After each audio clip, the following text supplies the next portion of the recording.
Do you have a picture frame or two that you would like to freshen up? Or maybe you just need a special gift that's pretty and super easy to make. Hello, this is Teresa Litchfield, and I'm so excited that I was asked to be the guest designer for Altenew's mixed media blog this month. I've had these pretty picture frames for a few years now, and they're still really nice, but the prints inside are really faded now, and some of the mats inside are also faded. So I thought I would repurpose them and create a pretty image using some mixed media. Here's one of the 4 frames I have, and they match some of the other decor in my kitchen, so I didn't really want to get rid of them. But as I'm taking it apart, I realized the green mat is really faded inside, and I didn't really want it to be green anymore either. So I'm going to color it with the jet black mixed media ink. I'm going to use some linen fabric and stamp it with the Statement Flower stamp set using the jet black mixed media ink again.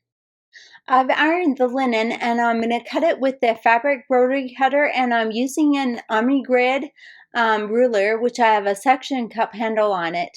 I'm going to cut that to 15 inches square, which is 5 inches bigger than my foam core piece that fits into the frame, so I can adjust it and wrap it around that. I'll place the fabric into a memory MISTI, and I have an old mat from my silhouette that I've cut down to fit into that, and it'll keep the fabric from shifting around while I stamp it. I'm placing the Statement Flower stamp in the center of the fabric, and because I cut it a little bit larger, I can turn it a bit later if I decide to.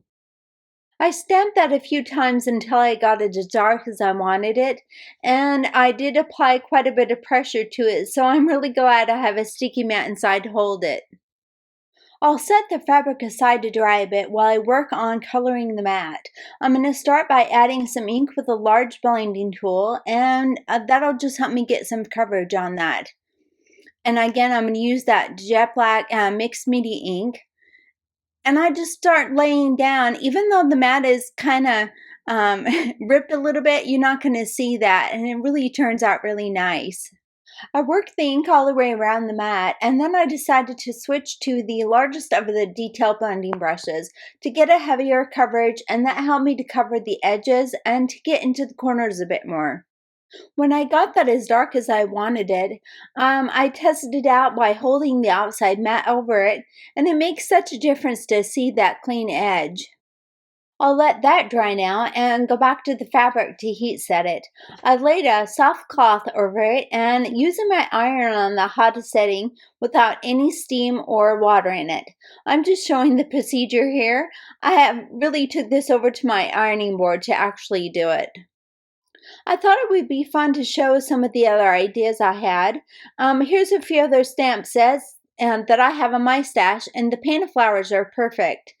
The newest set here is the Woodland set, and that would work great also.